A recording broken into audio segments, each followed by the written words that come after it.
Hello, Kim Townsel. Today's video will talk about resumes. Resumes are documents that one creates in order to get employment, scholarships, awards, and sometimes grades in classes. For employment purposes, if a position has many applicants, say perhaps 30, 100, then resumes are going to get only a very brief glance, probably by not the most important person in the hiring process, probably an administrative assistant who's supposed to take maybe 100 resumes and sort out maybe the top 10. Or perhaps they're feeding the resumes through an electronic feeder that's searching for keywords. If those keywords are not in the resumes, then they're spit out, leaving a select pool. Is this fair? Of course not. But in the hiring world, no one said everything's going to be fair. You may have the best qualifications for a position, and if the resume is poorly done or incorrectly done, it will be discarded early in the selection phase. Conversely, someone may be underqualified yet have an attractive and professionally looking resume and get past that first, second, sometimes even third selection process. Again, is it fair? No, of course it isn't fair. Our goal is twofold. One is we want to help you make the most professionally appropriate document that we can for the positions that you're applying for. Two, we want to make sure that you have what's needed on that resume in order to get to the top of the pile. This video will cover some ways to make sure that your document gets to the top of the pile by looking professional. Some things that can cause a resume to get discarded early is if it's too long, if it has the incorrect fonts, if it doesn't follow the standard protocol for of information, if it looks too fancy, if it looks juvenile. Some studies have said that a resume may get looked at for only 10 seconds before it's either cast aside or put in the pile that will be further reviewed. 10 seconds. Obviously, you're going to have to put a lot of work into your resume, so we want to make sure that it gets looked at for longer than 10 seconds. We certainly do not want to be one of the ones that gets discarded with a 1-second look, like some of the ones that we will see. While it may seem unfair that a resume will get discarded after such a brief and cursory look, what it signals to the potential employer or the person giving the award or the person giving the scholarship or the team that's vetting these resumes out is that the person either doesn't know the professional rules or guidelines for preparing a resume, or that they ignored them, which is even worse. The key to getting into a professional setting is saying, I know what the rules are, I understand why the rules are there. They're there for the reader's convenience, not for the writer's convenience. And I'm going to follow those rules because I want this job, I want this award, I want this scholarship, or I want a good grade. Therefore, it's to your advantage to give yourself every opportunity that you can to make your resume reader-friendly. That's the whole point of really good manners, is to make things appropriate for the person who is going to receive the document, read the document, and use the document. We want to make it easy on them to move us into the next cycle. You can use the pause feature to stop and look at these resumes. You can use the enlarge feature to get a little closer look because we're limited with what we can do as far as uploading on the YouTube video format. Let's look at some things not to do. See if you can find out what's wrong with these resumes.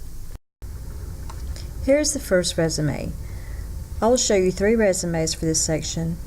Each resume has 99 seconds for you to look and see if you can find things that are wrong with the resumes. If you need more time, just use the pause feature. If you need less time, fast forward. Each resume should have at least 10 errors.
Here's the second resume.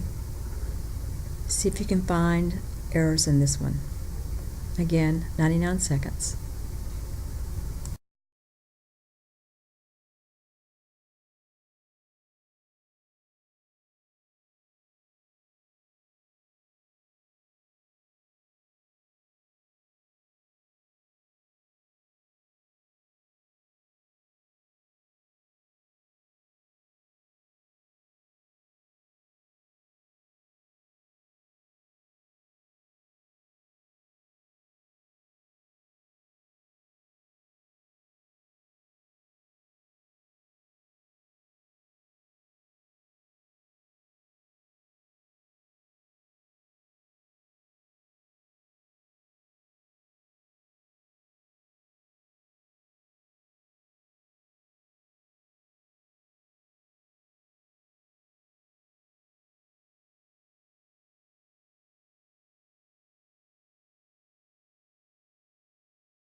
Here's the final resume for your analysis.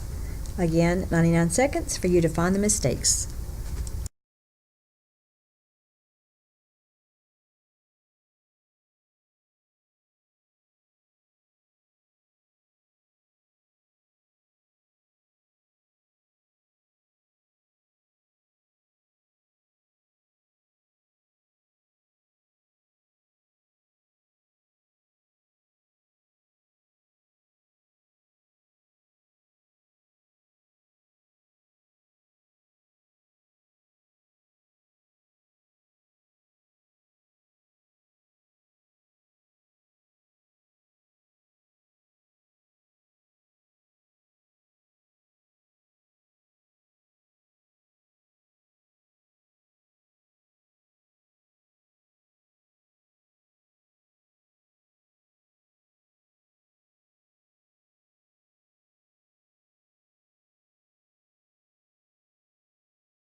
Let's review this first resume.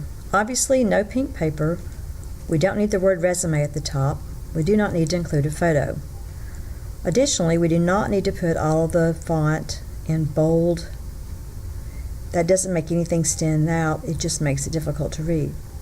All the text is too large. It makes it look as if this person didn't really have anything to put on a resume. This person's taking up space with a large font and photos, things that do not belong on a resume. If you have a heading, you don't need to put a colon after it. We know that something's following it. It's a heading after all. Look under the work and the volunteer section. There's no action verbs. Remember, we need action verbs to show what we did. The Etowah Cycle Shop is where the person worked. The office manager is the role responsible for normal office management. What does that mean? Computer skills and what? Those bottom two things did an action verb showing what this person can do.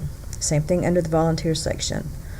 Also, we do not want to put references available upon request. That is obvious. We know that. Everyone who knows anything about employment and resumes should have references. You don't need to tell someone that you have a reference in front of them and that references are available upon request. It's insulting. You do not want to work for a person that you have to tell these things to. Let's look at the contact information. Sarah's Soccer Mom 718, that is an unprofessional email address. It needs to be the person's first name, the person's last name, at whatever the email address is. The last thing on this one, the dates are bumped over to the right side, but they all need to be what's called right justified. They need to be evenly arranged. That just means hitting that annoying little space button until it wants to go to the next line, and then hitting the backspace or the delete so that all the dates are even on the right side. This person has now for the work and current for volunteer. Choose current and go with it. Now is just not professional at all. This one is just a mess. I marked on it as I would if someone turned it in for me to grade. First of all, the name is too large at the top. There's no contact information provided at all. No email, no address, no cell phone number. If this resume did land on my desk, obviously I wouldn't want to hire this person, but if I did, there's no way for me to contact the person. The headers, I've highlighted those in pink. They're not consistent in placement, meaning the awards is centered and the other ones are left justified or left aligned. They're not consistent in style. You've got awards, which is all cap and bolded. You've got educational background, which is all bolded, but it's in upper and lowercase letters. Educational work experience is bolded, all in caps, and it's underlined. And then at the bottom, references, which shouldn't even be on there, is lowercase, not bolded, and not underlined. Choose a placement and choose a style, and keep all of your headers that way. But as a visual clue for your reader, say, hey, something else is coming up here. Under awards, this person has mixed awards and professional organizations. Those two things need to have separate headings, and those two things need to go closer to the bottom of the resume. Generally speaking, the top of the resume should be either the educational background or the work experience, whichever one is the most important for whatever the person's writing the resume, whatever they're seeking, a job, scholarship, award, a grade, whatever. Also, there's no 1-inch margins. The margins are inconsistent going all around the paper. When we get down to the educational work experience, there is a confusion of role and tasks. The person's role was a home economics instructor, and their tasks were that they taught classes and prepared lesson plans. That's fine, and they've got those italicized. But then the next one, they have the role in the middle and another role at the bottom, both in italics, and then they have a task at the top that is not in italics. Generally speaking, the role goes first and the tasks go underneath. So this person needs to get these in an orderly fashion. If they're going to put them in italics, put them in italics. If they're not, then don't, but don't mix it all up. Then under the Etowah County Board of Education, I guess the role was substitute teacher, but what is the physical education class and English classes? Did this person teach these? If so, this person needs to put in an active verb like supervised or taught or substitute taught for. The joy cleaning is not educational work experience, and the last part is not part of a role. It's just telling something about the place where they worked, and probably doesn't belong in here. If this is not educational work experience, it needs to be under a separate heading. This person's decided to change the font several times on this resume. I've highlighted some of those in blue. We need to choose a font when we're writing a resume and stick with it. It's disturbing to the eye when the fonts change, when our eyes are having to adjust for all those differences. At the bottom, I would line up addresses and phone numbers if I were going to put those on there, but since we don't put references on resumes, I X that out because we do not want to put the references' private information, including their addresses and phone numbers, on resumes that may be photocopied and passed around. Everyone who looks at a resume does not necessarily need to know who the references are. Those may be two separate roles for the hiring agency.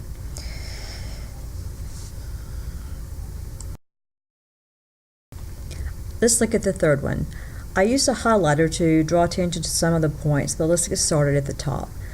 The margins are not even. There is not a 1-inch margin all around. We do not want to use a school email address on our contact information. It looks as if we are forever a student. As we've stated before, get a professional email with your first name and your last name at whatever the email address is. This person did not include a phone number. This person did not include a mailing address. Those need to be included at the top of a resume. The overall font is far too small. It is far too small for the person who's supposed to read this. The headers are in an inconsistent format. I have that highlighted with a peach highlighter. For the educational background, it is bolded, all capped, and underlined. Educational work experience is bolded, not underlined, and in upper and lower case. Leadership needs a space between it and educational work experience. Leadership is not bolded, not underlined, but it is all caps. Awards and achievement, professional affiliations. Professionals misspelled, by the way.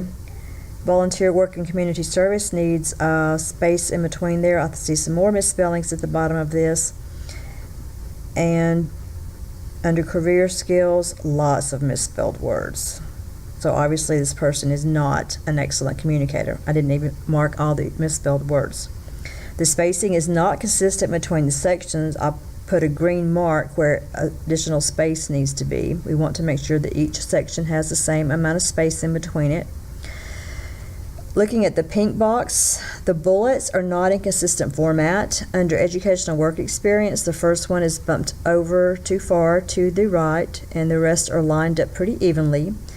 When we get down to awards and achievement, we use a whole different bullet, and it's bumped over more than the ones are under educational work experience. When we get down to volunteer work, a different type of bullet, and they're bumped over even more. When bullets are used, and they are helpful, the same bullet style and the same bullet indentation needs to be used under the different headings. Let's look at the blue box. The dates are not in reverse chronological order, meaning the most recent date needs to be at the top, and as the reader goes down the list, they need to go backwards in time. Under educational work experience, this person starts off with 1980, 1984, then goes to 84, 89, and at the very bottom, or in the middle, it has actually the current place of employment. So it needs to be in reverse chronological order. Additionally, at the purple box, the dates are embedded and hard to find. All the dates should be right justified. That means they all need to be bumped over to the right side of the paper so that the reader can scan down and see where the dates are for each particular item under each heading. These dates are what is called a ragged edge, and the person's going to have to work too hard to try to find what this candidate did and when. We want to make it easy on the reader to find the information that he or she is seeking. Perhaps you found other areas that you would improve, and that is excellent. It's fine to personalize your resume. Just remember there are some guidelines that make it easy on the reader, and that is what we want to do. We're not there to entertain. We're there to show that we're the best candidate for the position, the award, the scholarship, whatever we're looking for. Thank you for watching the video on resumes. If appropriate, like, subscribe, leave your comment below. Please share the video if appropriate. If you have suggestions, please leave those in the comment below. Remember that this video is not intended to be the end-all and be-all for preparing resumes. This is more of a resume 101. It is a good starting point for you. You should research the protocol for the profession that you're entering, for the awards for which you're applying, for the scholarships for which you're applying. They may have a certain format that they prefer that you use. In fact, some places have a direct format where you have to fill in all of your information. I had to do that on an application one time. They had fields that I had to type my information into, which would have been excruciating had I not already had my resume typed up and I was able to copy and paste from my resume into those fields instead of really starting it from scratch. So even a resume, having a resume, electronic resume, will be helpful to you if you're having to complete online resumes that way. Thank you for watching.